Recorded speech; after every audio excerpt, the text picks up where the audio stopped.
Fancy seeing you here. Where else would you be on a weekend like this? Spending the day and ending it watching some Mushoku Tensei. Honestly, there's not many better ways of handling it. Considering the life that he's leading at the minute, it's fairly decent in comparison to how it all started off. Well, to be fair, as soon as he got into this world and had a second chance and a new family, that was a pretty good up for him. But having a spouse, a house, and pretty much a lot on the way, how's Rudy's life going to change drastically? Obviously, with his sisters now appearing, one of them doing suspiciously a lot better than the other. If the ending of the last episode was anything to go by, one of them not really doing their best at school. She has a lot of issues that need working out. I just hope nothing else goes really wrong. But we'll have to see. I'm enjoying Mushoku Tensei thoroughly. I hope you are as well. If that is the case, stick around. Grab a drink, sit down, because we're about to start.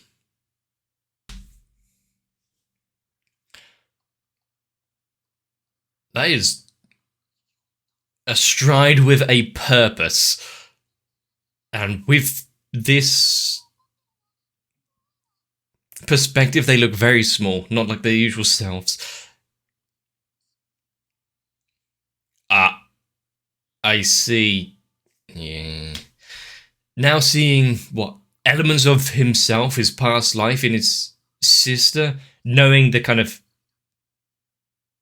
damage that it did to him.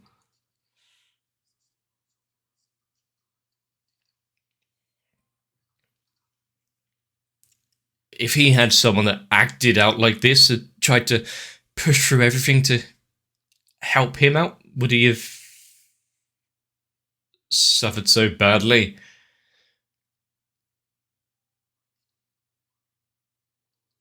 And he'll go straight to the source, apparently. Screw social standings or anything, proper processes. Nope. Go straight to the class. She's not attending it. But the fact that everyone was stepping out of his way, even his most loyal servants, were scared of him just there. It's a lot more than just a brother protecting his sister or looking out for her.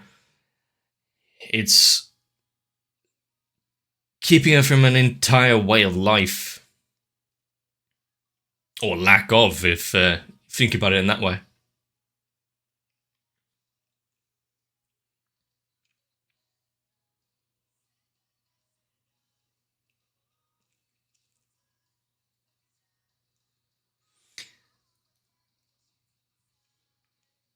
And are we getting the breakthrough in this episode, or is it just going to widen the rift between them?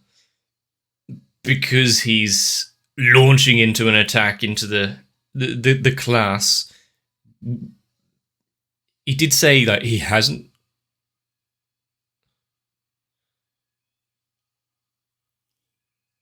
He hasn't.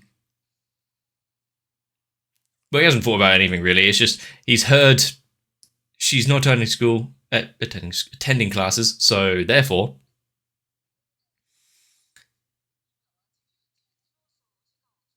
he's not giving her any leeway.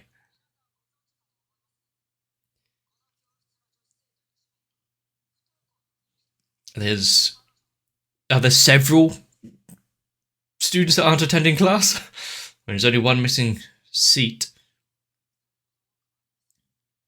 So he's going straight for there's someone in the class bullying her, or well, there's some distrusting faces there. To be fair, if they're being accused of something with such a fervent gaze, they might avert their eyes a little.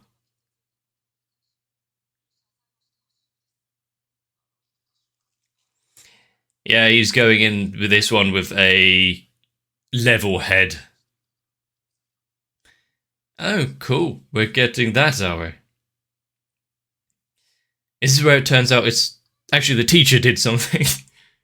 Was he going to get them fired?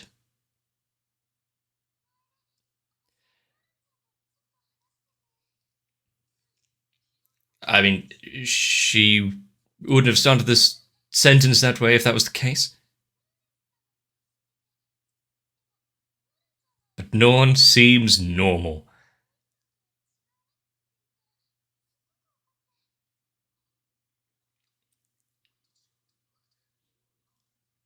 He definitely has made a space for himself and a name for himself. Here, the teacher. I know he was stripped tied to a fence and all that, but is that a punishment here in this school? So everything comes back to him. You're not like your brother. Be more like your brother.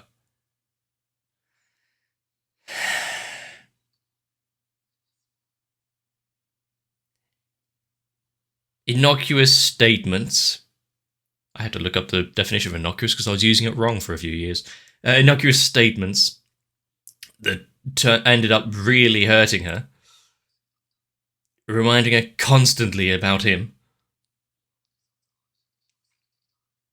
And sizing them up.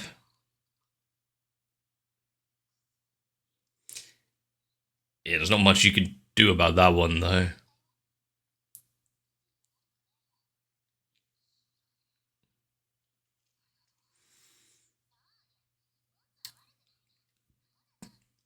I mean, no, because, I was fairly invisible during school, and yet when my brothers started going to high school, they were compared or comments were made as well, so it's just a fact.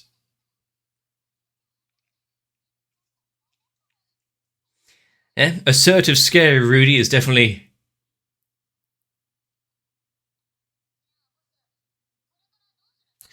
something. And I do like the combination of the earth magic and water magic to make himself just something to drink right there. That's not going to help her, though. If it's anything like normal psychology, she'll fight back stronger against it. Yeah?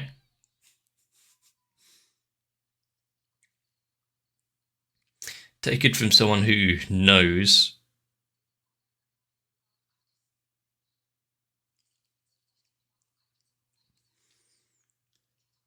You have to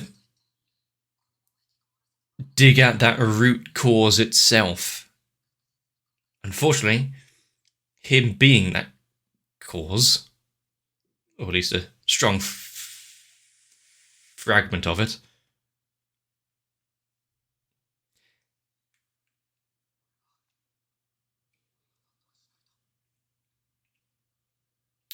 unfortunately, he's kind of lost here because the more he does, the more she'll know that he's trying to interfere, which would be going against what she's running away from.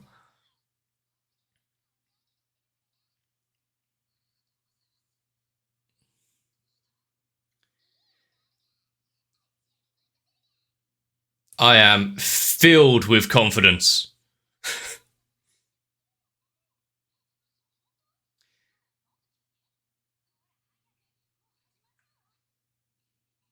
She's giving a speech.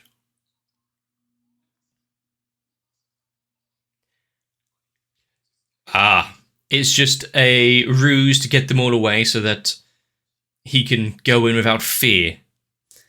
We've seen what happens when he's sneaking around the girls' dorm before. Hiding in the wings?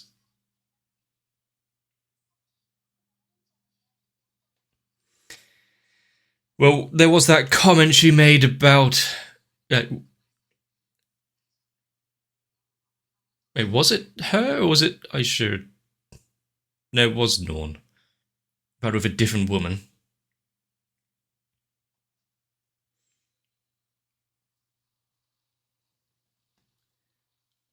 Just make sure to put that back to normal. Is he what, gonna... I was gonna say, well, put a ghost costume on to sneak through? Hiding in a laundry basket, that's another one.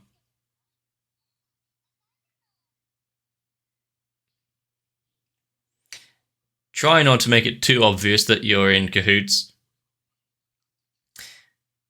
But the fact he has to jump through hoops like this just to be able to talk to his sister. How many extra layers of security are they going to put into place, though, because of incidents like this? Granted, this is probably for some sort of benefit.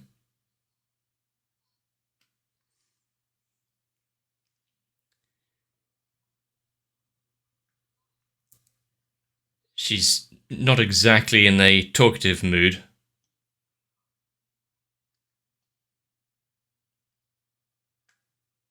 Ooh.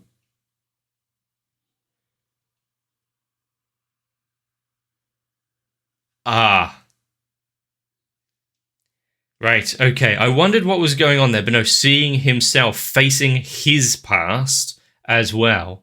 This is so many layers to it.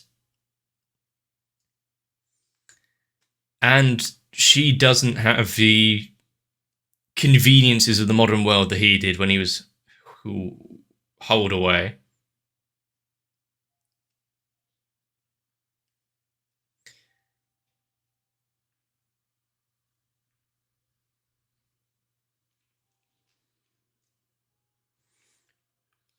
See, he saw glimpses back in like the first season where he had the parents or whatnot come to the door. Yeah, you don't want to hear common sense. That's I've heard that one. You never want to hear that. You never want to hear that. Oh, people have it worse than you. Suck it up. Great.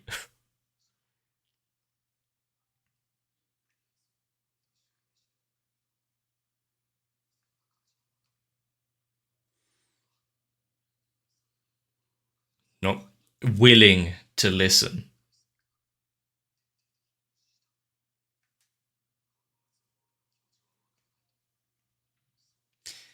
And considering the life that he has now, I'm sure Norman thinks, yeah, there's no way he would understand.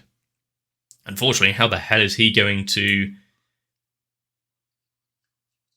break through on that one? Because he could tell her about his reincarnation, but...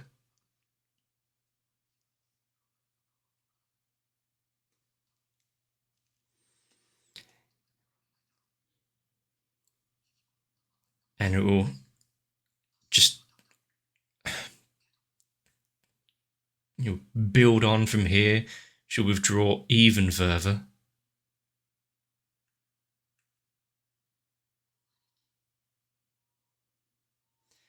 And the thoughts back to his family.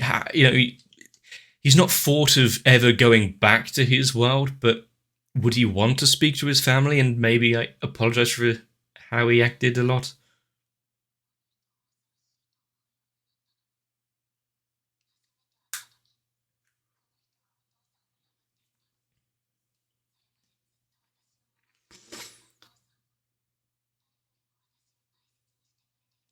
But it's also quite telling that Paul wasn't fighting back at all.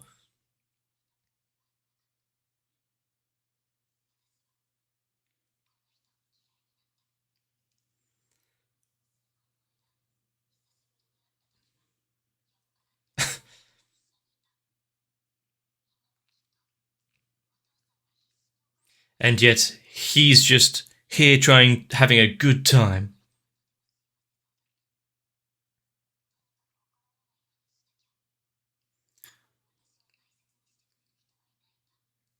Yeah. She's built up this fear in her heart so much, convinced herself that no one cares. Is she keeping to a promise of seeing him once every 10 days or so?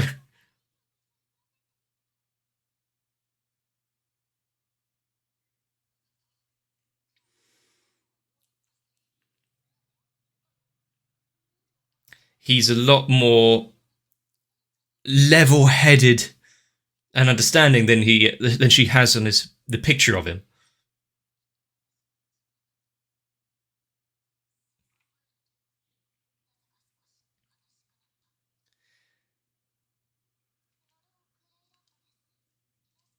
She has so many kind of conflicted feelings about it all.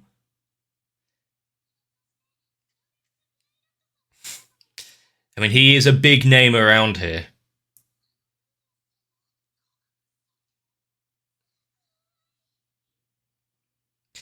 And now, not only trying to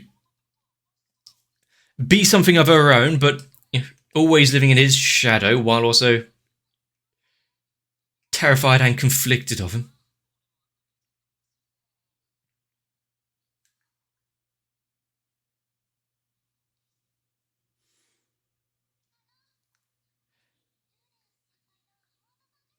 And everyone knowing her as your Rudy's sister, not your Norn.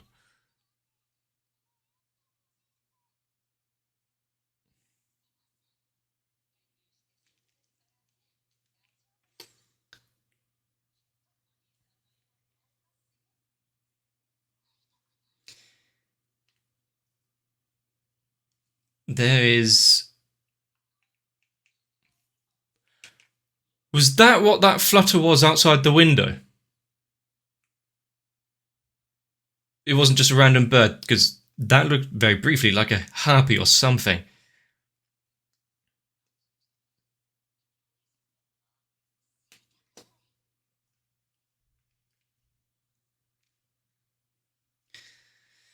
Yeah, that's not gonna help, is it? Fucking...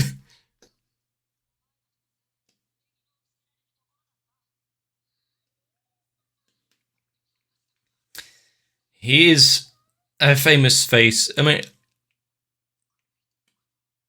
she doesn't see the sides to him that may... There may be a lot more worthy of respect.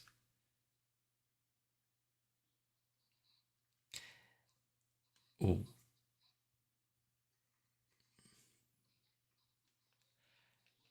Is this a psychosomatic pain or something telling of much worse?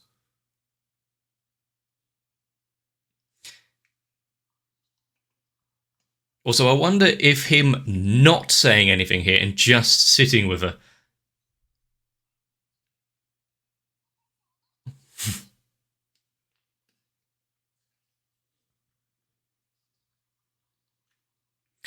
But he didn't expand on why he had it tough.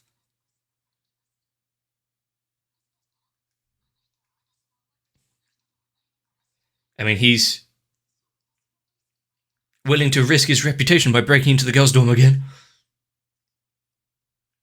Well, that's the way men... Well, I say it's a vast generalization, but deal with things. Quick punch to the face. Okay, now we understand each other. We know our boundaries. Gotcha. I'd be lying if I said it didn't happen with me and my dad.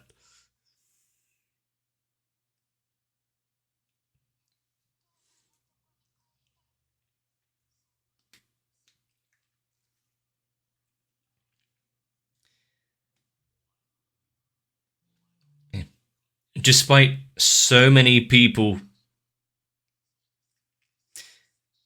talking to the opposite of what the image that she has made of him. Don't run, face it.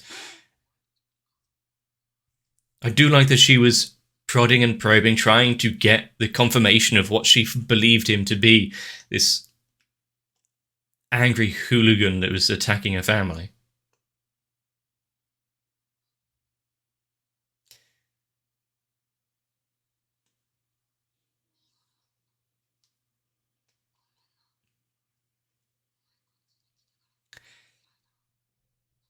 There we go. Rather than go for the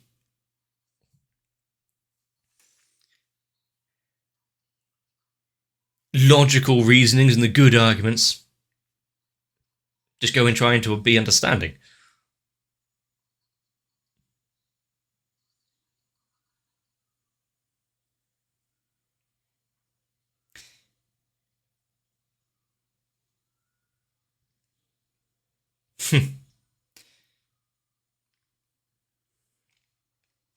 Now, a lot more alike than she thinks. Seeing a bit of her dad, who she admires to no respect, to no limit, now in him, is that first encounter slowly being erased?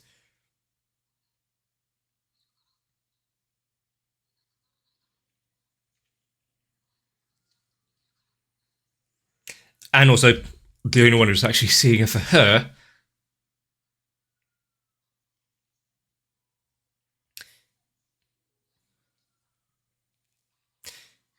I think showing a bit of emotional weakness there, completely shattering the image that she had previously. Unintentionally doing incredibly well, I think.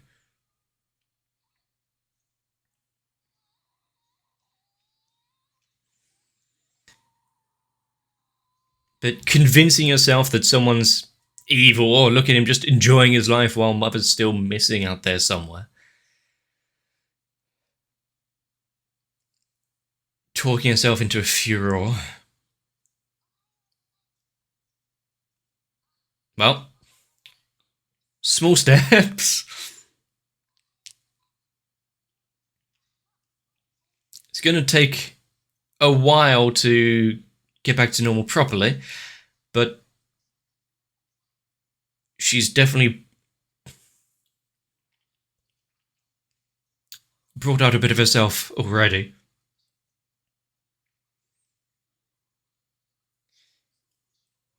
I mean, you don't really need to know, as long as she's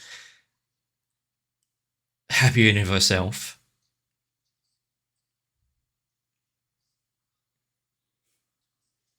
Yep. He's definitely going to be thinking a bit highly of her now, considering she's managed to one-up him.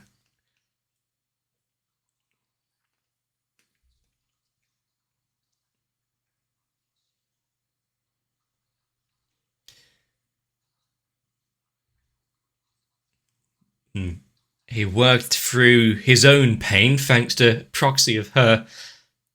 I wonder if, bringing the plastic bottle into this world, if they can work on sending something over there, like a note.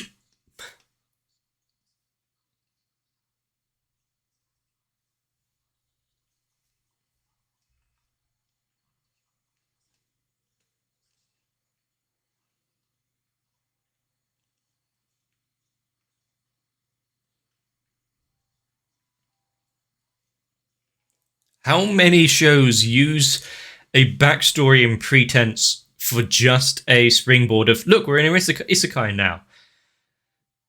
Whereas this, using his pain and emotional issues as a basis for his character now, and why he can't do things even though his life is completely shifted, and then going back and realizing the wrongs of that life, what he did to his family and hurting those around him, wanting to make reparations for that as well, while fixing family here.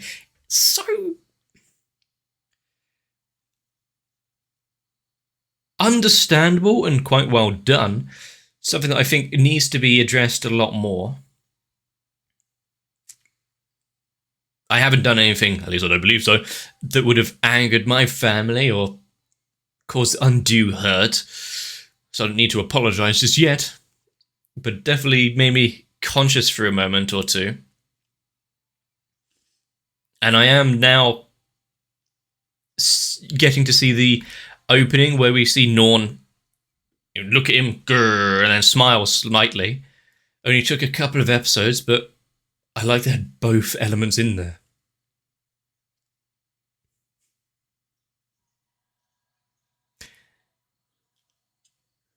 I mean, we had Turning Point 2, I assume that to be about Norn. Why 3? Unless it's a follow-up. Unless something goes drastically wrong. I also do like that, I am the oldest of 3 brothers. I don't know what it's like to have someone kind of looking out for you, but also being that potential cause of a lot of issues if that's your role model kind of thing. Because I am that role model. Although in my case, it's probably a see what I do and don't emulate it because you know what goes wrong. But Rudy going through the same, he is the oldest brother there. He's trying to do well by them. No idea how to accomplish it. But I think in that itself did more than he ever could thinking about it rationally. Did his family know what he went through back then and why he dropped out of school and what the students were doing? Also, I like how in that moment of realization we had Norn. I know he's not going to hit me. It's like, well, yeah, of course he's not, because the anger he's feeling isn't directed at her. It's internalized at himself, his own failings in the past and what she's going through and the inability to do anything about it. He wants to lash out and fix it. He's not just being unduly kind or anything. This episode was a huge one. We've had shows before which kind of lean into these issues that people are going through. We've had shows before which do massive fantasy-esque elements and set pieces, bringing it all together with some, I don't know, imposter syndrome? Still don't quite know what that is.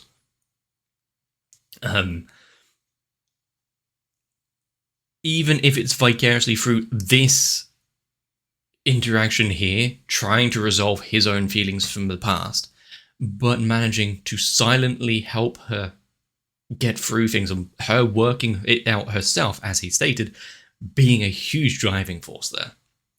She is stronger than he ever was. But then again, she had that support who knew what he was going through, even if it wasn't from this one. This world, I should say.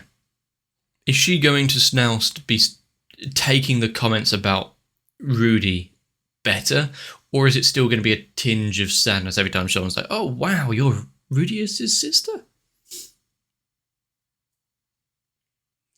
Is she going to start stepping out and being her own person rather than constantly in his shadow?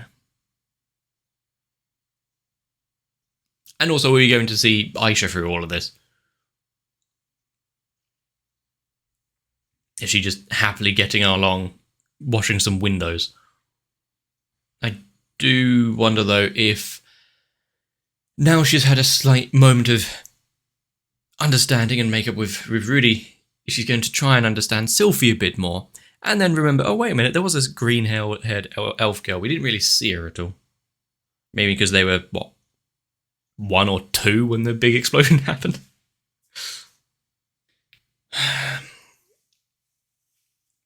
There is such a big episode for them both, just tucked in the middle of this season. Usually we have big workout moments where you break through personal boundaries and walls and mental blocks closer to the end.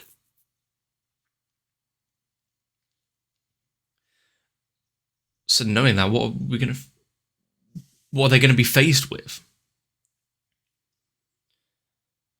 Obviously, we've still got Hidogami and the Dragon God and all this wandering about out somewhere in the world. I know there's something brewing, and they're going to have to go after the mother at some point. Just how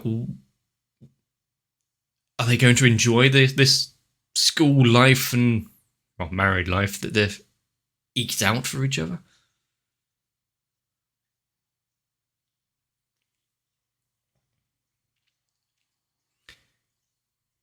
But yeah, Mushoku Tensei being a show where underestimating it by reducing it to its maybe more questionable elements is really doing it a disservice. Because it is following the life of someone who is deeply flawed with many issues, but also not content with rolling over and letting it control him like the previous life, and doing everything he can to help those around him. But he is a moron.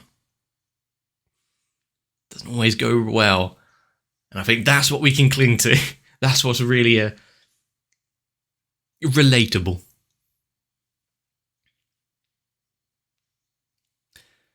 I do wonder though, now that Norn has started going back to class, I know she's not doing as well as Rudy. She's not as academically gifted. But now she's kind of accepted him. She's going to be able to find her place in this school.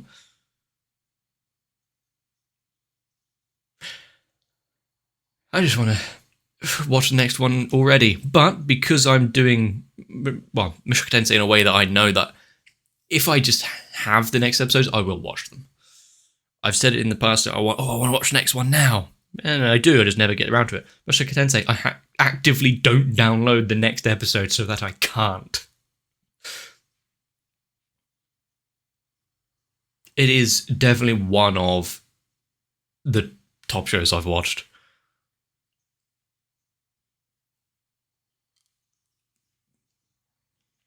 I'm getting so, not only because, you know, it's quite a happy, fluffy life at the minute, one that I'd quite like to emulate, but also it's usually using tropes and cliches, but actually digging into it a little deeper, into the meaning and psychology behind it, how it affects people, and carrying on with that, rather than just, yeah, that's a story piece. Remember? You bullied at school. There. Cool. Go. Okay. But yeah, if I'm rambling absolute bollocks, let me know. If I've touched on something that may be entertaining or thought-provoking, or just you want to help out the channel, consider leaving a like and a comment down below, because it really does help. It shoves it up the YouTube algorithm and tells it where to go. If you don't want to miss out in the future, consider subscribing, or maybe even jump onto my Discord, because well, every new upload gets notified on there. But for now, take care of yourselves. If you see someone in need, reach out. If you're in need, then there is someone out there who cares, even if we can't always do anything to help. But I'll see you in the next one. My patrons have been there to help me through my times of need. When I've been curled up, huddled under the covers, they've come, yanked me out of bed, and forced me to watch anime. So, I need to thank Noku, Sao, Guado, Kite, M.O, Ruben Filamawa, Wolfie Sensei, and everyone else, because if it wasn't for your understanding, I definitely wouldn't still be doing this. And I hope to be continuing for quite some time.